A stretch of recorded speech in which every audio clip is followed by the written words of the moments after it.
Welcome to the Innovative Pedagogy Podcast, where we inquire with the greatest minds in academia, where innovation, creativity, and authenticity meet the best teaching and learning practices for educators all over the world. Most importantly, hoping all those we come in touch with leave inspired and ready to change their world. Here's our host, Chris Garcia. Welcome to the Innovative Pedagogy Podcast. I'm your host, Chris Garcia, and I am thrilled to introduce our special guest, Roel Mislan. He is the Expanded Learning Opportunities Coordinator and Technology Manager at Feaster Charter School located in Chula Vista. He holds a master's degree in educational technology from National University. He also holds a degree in industrial and technology education.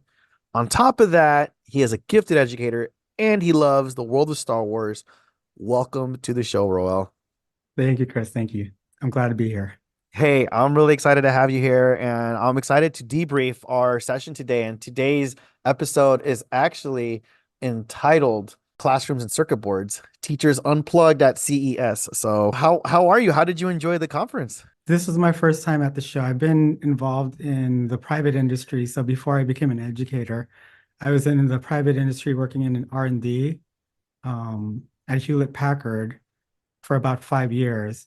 And then after that, like working as a tech in the education sector for about 17 years. And so teacher after that, of course. And now I've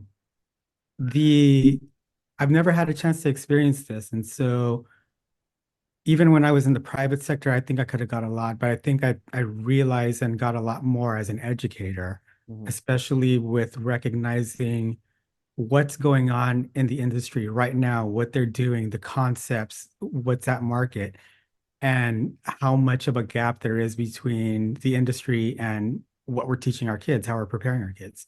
So it was very eye-opening. I was very inspired, innovated from listening to the panels of the 4 senators that talked about policy on technology, especially around AI, to just some of the concepts that some of these vendors, these companies, these industry leaders have been doing. So I'm very grateful for the experience, and I want to go again just to get more inspired next year. Absolutely. No, I can definitely attest to that. And I would have to say that it's really a gathering of the minds and a lot of research that is taking place out there, but not only research, but also a lot of government officials with the policies. And I don't know, can you elaborate a little bit more? How did the panel go with the 4 senators that talked a little bit more about the AI policies? Yeah, absolutely. So the 4 senators, there was the senator from, of course, Nevada, the senator from Colorado, New Mexico. I forgot the last state, but it was a Midwest state. Yeah. But basically, they were a bipartisan panel. And they genuinely were like friends. And regardless of if they're Republican or Democrat, they recognize the importance, especially at the cusp that we're at now with AI and technology in general, and how they're operating from, much like education, they're operating from behind and trying to play catch up. And so they recognize the importance of just the timing of everything, and they don't have time to squabble. They need to, while they do have differences and they may view something differently, they need to make decisions on policies that'll affect the way that industry moves forward with some of these innovations, and ultimately trickle down to the consumer expo or electronic show is based around consumers and the general public, but that affects everything from medical to education to all these different sectors. And so seeing them be on the opposite sides of the political spectrum, but recognizing and working together and considering each other friends, it brings a lot of inspiration, a lot of hope. No, I completely agree with that. And one of the sessions that I got a chance to listen in on the day before the one that you got to go with the senators was entitled AI 2024. And this one had Doug Johnson. He's the president or one of the directors of CTA, which is, I believe, the Consumer Technology Association. And they had the Honorable Alan Davidson from the U.S. Department of Commerce there.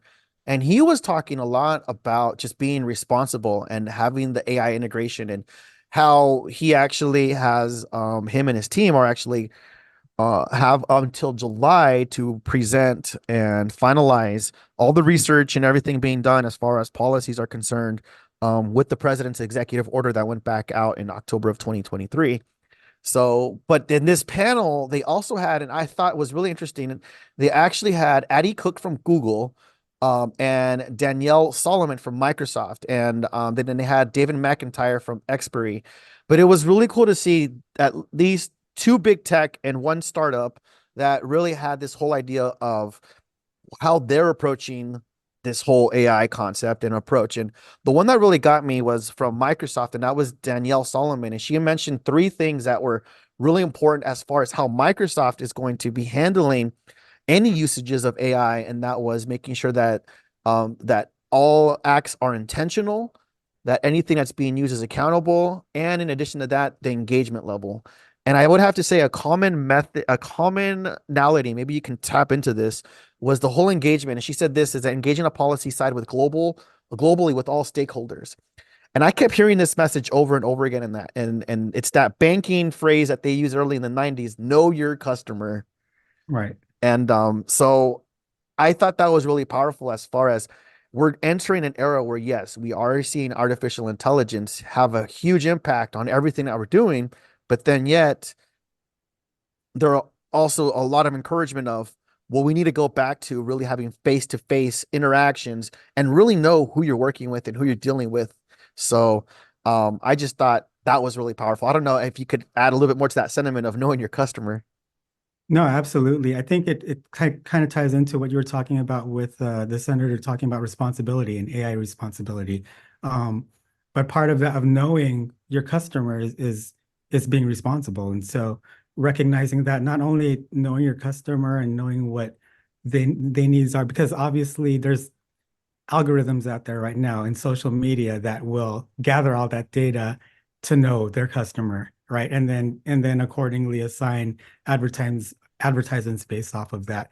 But I think taking it beyond that, just knowing the customer is like knowing what their goals are, what their purpose is, what they want to do, and helping um, leverage the power that AI has to help them accomplish their own goals. And so not just influencing, but being responsible in that way. Because there's a lot of challenges that are evolving around AI from what's going on. And I think a lot of the panels that we sat through, especially because we did the gaming strand, Right. and well, in addition to some of the other strands that we got to see, talk a lot about that. And I think right now, one of the panels talked about how AI right now is kind of like very similar to when the internet became a disruptive and powerful force in Mm, technology in the mm. world. So now we're at this cusp now with AI. ChatGPT just came out what, last December, or December not long 2022, ago? around there. Yeah, yeah. So about a year it's been out, and a lot of people are starting to get on the bandwagon. And so we see all these industries that are doing the same thing, but being responsible to the customer, knowing the customer first, I think goes a long way into being responsible with AI.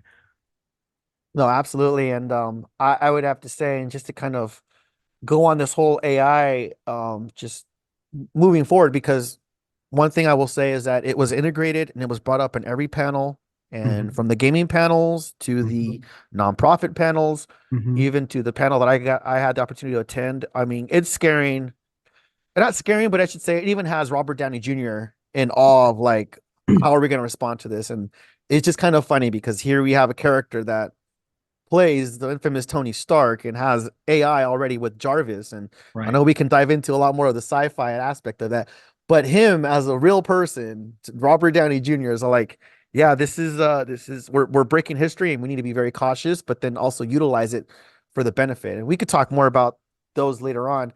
But one of the things that I wanted to bring up also was some of our gaming panels that we actually got to attend to together. And the first one I wanted to talk about was the Gaming Beyond Leisure. That was the first one that we talked about.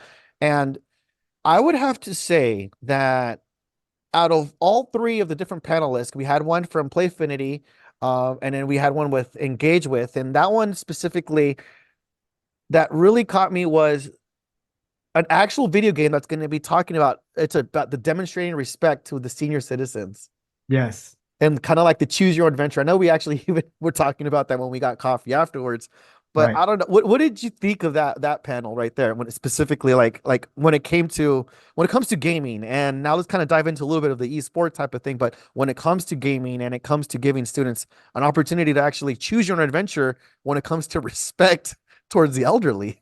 Yeah.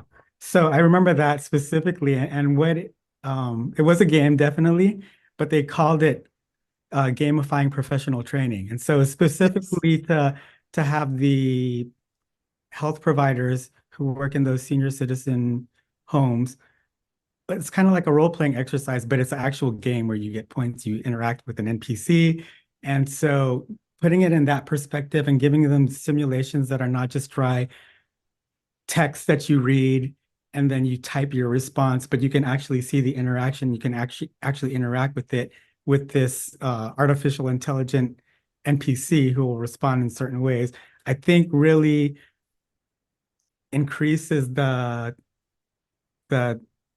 fidelity of the training, because now that it's like they interacted with an actual, although not, be it like a virtual person, Right. and so they're getting that hands-on experience in the game, and so it's like a game, but it's actual professional training. And so yeah, that panelist was talking about how the future, like a lot of the different things that we're doing with professional development, could end up being like a game virtual world where you're interacting and doing things and being put in the moment. And so uh, it's very powerful and very engaging. Going back to that piece that you were talking about, where I remember sitting through like all the professional developments we do as educators, we listen to somebody talk about something at some workshop, and we take it and we're like, how would we apply it to the situation? But then who knows, like if you do a fidelity, maybe you do it and eventually incorporate it into your practice, your pedagogy, or it just sits there being something that you've had professional development on, but you have not really used. But when you're taking it and putting it into a game experience where you're interacting, you're feeling, and I think it's a lot more powerful. And And so no, I go was ahead. just going to add on to that because one of the panels that we attended afterwards, and this one I believe was after lunch, but it was the AI and the Democratization of gaming. democratization of game design, right? And one of Yeah. the things that they brought up in there was the idea of the students that we're dealing with in our generation, Generation Z and Hmm. beyond that, they identify like technology and gamification is part of their identity. Right. So I feel like this right here, if there's anything for educators to take, is we need to be comfortable with being able to really gamify our instruction Hmm. and even finding ways of gamifying just learning opportunities, because this is the type of engagement that a lot of our students are expecting, and that's really what keeps them captivated. So even going to when it comes to like good teaching practices, like finding ways of gamifying this. And I mean, Hmm. thankfully, there are resources out there like Kahoot, quizzes, and other things that exist out there for that. But yeah, I don't know. What do you think as far as like, do you think we are shifting into now a generation where we actually should be gamifying, and eventually in the corporate world, they're realizing that their future employees and for professional developments needs to be somewhat of a choose your own adventure gamified experience? Right. I absolutely agree. I remember that panel too. They mentioned when they were talking about gamers, and if you classify yourself as a gamer, I'm Gen X. I raised my hand and classified myself as a gamer, but what they were trying to say was that Gen Z right now, they don't consider themselves gamers because it's already integrated into their culture. It's not a category, it's them. Right. And so when you're talking about gamifying and how do we access it, how do we engage these generations and generations to come, we need to use the world that they know. Mhm. And the world that they know right now is digital. It's a screen, it is games, it is all of these things, and how do we engage those students by utilizing how they know how to access information. And so we're doing a disservice if we're not tapping their true potential. And I think that AI and democratization was really one of the things that I took away from that there too, is that, and how AI affects the world that they're living in now, is that they they have at their fingertips so much power. They can put in a prompt and they can generate a game. They can generate images. They can generate video, animation, reports, things like that. They can use the AI to analyze data for themselves. They can data mine. They can do things with just simple prompts. What's missing, I think, right now, though, and where education can step in, is getting them back to the inquiry part of those prompts, Right. really accessing the higher level thinking. You talked about Tony Stark earlier in Marvel Cinematic Universe. I'm a huge fan, but how he in Endgame, in the movie Endgame, he used AI to solve time travel, to figure Right. out how to time travel, right? Yeah.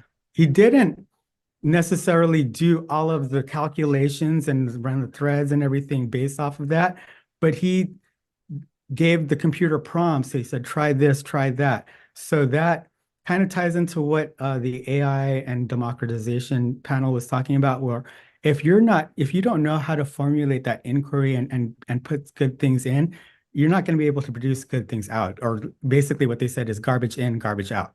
But if you are producing high quality inquiry questions and prompts and things of that nature, Mm-hmm. which is all accesses those higher levels of thinking that we want our students and our youth to do, you can solve time travel and you can do things like that. And so a lot of the science fiction that we're seeing in the movies now are now actually becoming science fact. A case in point, Yeah. like we Yeah. saw, like some of the things that we saw when I had that video that I need to send you, when you were manipulating a hologram in the air. Right. That is something that you see Tony Stark do all the time in fiction. Right. You can actually do that. Right. So if we prepare our students and make them experts on how to use inquiry and really figure out how to produce high quality generated things, we can the sky's the limit. Maybe they will solve time travel and immortality and all of those crazy things. But it's got to start with, if we wait for the industry to do all their things and then try to play catch up later, it'll make the achievement gap that much more wider the longer that we wait to hop on this bandwagon. No, I completely agree with that. And as you're telling me, even just as the latest tech, it's one of those things where I've been part of programs where students are trying to use a design thinking process and trying to find something to make our world a better place. And one of the things is pollution and ocean pollution, and or recyclable a sorter, something that where you can detect and you can utilize AI. Or before it, I mean, I was talking to my colleagues here. We talked about like having a sensor, be able to sense and determine what's trash and what's recyclable. And interestingly, walking the floor of all the different venues there at CES, I passed by the AI section and robotics section, and lo and behold, I find a recyclable compactor where Yeah. you basically throw trash in there and it's separating the trash from the recyclable goods, and it's utilizing artificial intelligence to do that. And it's already created from a developer and developers in South Korea that Mhm. were there and explaining the whole thing to me. And I Yeah. thought, this is what these kids and the kids that I've been teaching for the last 7 years, this is what they've been coming up with. And for me, I'm like thinking to myself, they need to see this already. Like the students need to see this. So that way, not that I'm tired of seeing the same project, but in that way, hey, your idea's already come to pass. How do we improve it now? Right. How do we improve this? Or, hey, there's already smart glasses that have the internet connected to it that Hmm. already have a GPS. And I'm actually stating a product that I saw and able to give you Yelp reviews of the restaurants around you. Okay, how do we utilize this? How can we make this better? And even being a little skeptical as far as like, all right, how can we prevent fatigue from happening in your in your retina? And how do we prevent, you getting having complications in the future because of utilizing technology. So I think more than anything, I would have to say that if there's anything I got out of this is we need to establish a lot more critical minds, like you said. And if there's anything that happened, even with the panelists and even with the experts from Google and Microsoft and the United States government and all these other big tech companies that we saw from Sony and from Qualcomm and whatnot, asking questions, it goes back to like Erno rubric. Asking questions are better than answers. Like questions are always going to be better than Yeah, answers and teaching. 100%. So That's yeah, where innovation happens.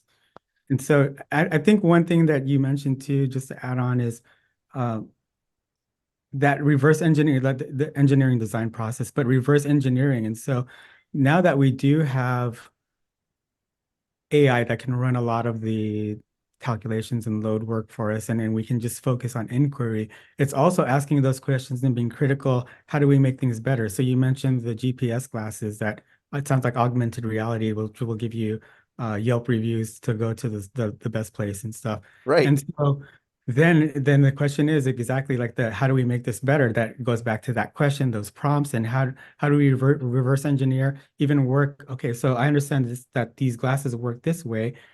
Is there a better way to do it? Let's ask questions and try to find a better solution. So the possibilities are endless because now you have, and because everything is so a lot quicker than it was. I like to handy myself with having multiple skill sets and doing graphic design and stuff. But some of the things that take me 10 minutes, an hour, whatever long to create, like AI can do in a couple of seconds. And so then I can just ask the next question and build on and start collaborating. And so a lot of the things that we saw, especially with the democratization panel, was these not only were there the big industries, but these independent developers doing things that, would normally take forever and multiple people, and they can do it all themselves. And so it just creates a lot more possibilities for innovation. Right. No, and I'm thinking right now, just the idea of I'm looking at from Jenny, she was one of the panelists there. She said she uses Copilot and ChatGPT Mhm. to support their work. Mhm. So it was interesting to see, like, and they weren't the only ones that said that. There were Yeah. many others that were very Copilot. Yeah. adamant as far as like this is something to use. But one thing that was also very much said is nothing will ever beat the human touch. Right. Exactly. At the end of the day, you can use it, and I think they even brought up the point, even in the what was it, the evolution to accessible gaming, they were even talking about how even captions on the AI are never really accurate. Subtitle. So it's subtitles, yeah, there you go, and it's one of those things where again, we really shouldn't be scared of what it's going to do, but rather realize that at the end of the day, that human touch, that idea of knowing your customer and that idea of thinking of allowing all of us, including our students and us as teachers and educators, and those of us that are in leadership positions, to really not to take AI with a grain of salt and think critically of it Mhm. and really hold its feet to the fire, really. Just like Yeah. let's see really if it's because at the end of the day, nothing's ever going to beat human creativity when it comes to innovation. Right. Right. And so yeah, absolutely. The core of it is that these are AI is amazing, but it's a tool. Yeah. If the human and that human touch is those prompts, how you use that tool. Hmm. Uh, you can have the most awesome paintbrush in the world, but if you don't have the artist who can use the strokes and really masterfully use it, uh, you'll have a kindergarten painting as opposed to a Picasso or something. And so Right. AI should be used in the same vein. We shouldn't be scared of it. We need to recognize that it is a tool, but it's still the human that's driving the innovation and the piece of that. And so it's such a huge, but again, that goes back to education. We need to teach our students how to be those humans that can use the tool and maximize the efficiency and the productivity and generate some amazing things. And so the longer that we wait in the education sector to hop onto the AI bandwagon, Yeah. uh, the more our students get behind. And so politics government is trying to play catch up right now. Industry is all on it. The individual entrepreneurs are on it. We need to get on it too. Absolutely. We need to embrace it because this is what our students are. If we want what's best for our students, and I hear that all the time. Mhm. I Mhm. hear that all the time in all meetings, staff meetings, and throughout my years of education and all the school sites that I've been. Oh, we want what's best for kids. Well, what's best for kids is for teachers to change their practice and meet the Mhm. kids where they're at. Right. And that's going to require teachers unlearning what they've been doing for years and really staying on top of the cutting edge pedagogy that's out there to reach these kids. Um, Before we finish off here, what's one piece of tech that you saw at the CES that you're like, dang, this is cool, and I, that you just I'm a personally little bit like? of an auto freak. So when Honda unveiled their new electric vehicle, the Saloon, I'm all about electrical vehicles. So I really appreciated that. I think that was like very cool. But then just one other thing that piqued my interest was I think it was a China company, I believe, or it could be Korea. I could be wrong. But somebody was developing an AI to be a language tutor. And specifically for English, to teach English, which is probably the hardest language to learn. So kudos to that.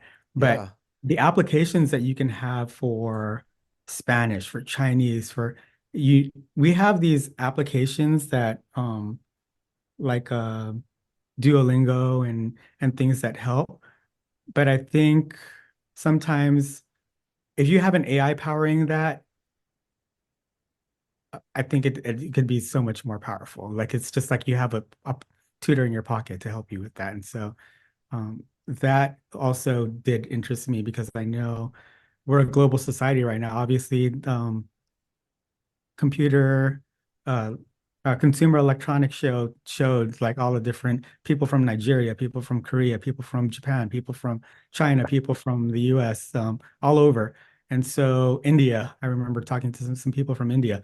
Um, the more that we can leverage or tighten the language barriers, the yeah. better, the more collaborative we can be. Oh, absolutely. No, I thought that was remarkable, and I have to say my favorite experience there was the Sony Mm. Ghostbuster experience. It Yeah, was that was really very cool. immersive.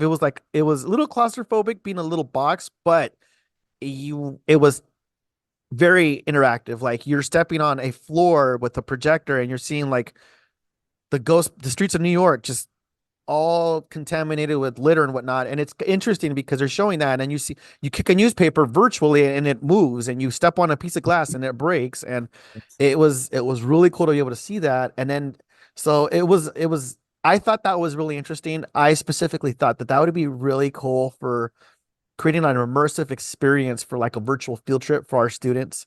And I thought, I mean, eventually, like every school should have one. So that way, If only you. yeah, especially like, yeah, when you're talking about like, like you could take your kids and take a group of students to the Roman Colosseum and go Yeah. inside and visit like the Egyptian pyramids, and whatnot. So, but I thought that was really cool. And I mean, I would have to say like anyone that's interested yeah, in tech, ask us how to get in because also the CES show is not open to the public. But Right. yeah, we'll show you how to get in. As a teacher, I'm just letting you know, all educators out there, you can get in. You are an industry professional, and they view us as industry professionals.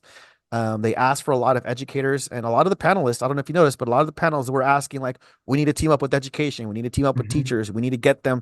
So I would have to say the industry is looking for educators to get partnered with. So teachers, reach out to your local industries that are around, even your local Game Stops. Like reach out to them, like I did yesterday, and they gave me some free stuff, and they want to partner with what we're doing here. Nice. So yeah, teachers, reach out to your local industry professionals because they want to get in and support education. So, any last words, Roel? No, I just appreciate you, Chris, and for actually you were the one that told me about CES that you were going. And so I appreciate being able to have the opportunity. It was very eye-opening. It'll help drive what we're trying to do here at Feaster Charter School as well. And so bringing the industry experience, industry relevancy to our students and making sure they're prepared for the global society. I think was such a powerful experience. Absolutely. And so I want to thank all of our listeners for tuning in today, and we really hope you enjoyed today's episode. Roel, again, thank you for being a guest, sharing your experience. There are more opportunities for Roel and I to actually collaborate, and stay tuned for that, everyone, because we'll be hitting up some very science fictional conventions and sharing some wonderful things happening within esports. So that's going to be a fun collaboration. Also, any of our listeners, if you have any questions, comments, or suggestions for future topics, feel free to send an email to cbgarcia@sandiego.edu. Also, make sure you follow us on Twitter and Instagram at InnovativePedic. All right. Also, I just launched the website too. You can go to garciaedtech.com and find a way to contact us on there. And yeah, so thank you, everyone. Until next time, and we'll catch you later.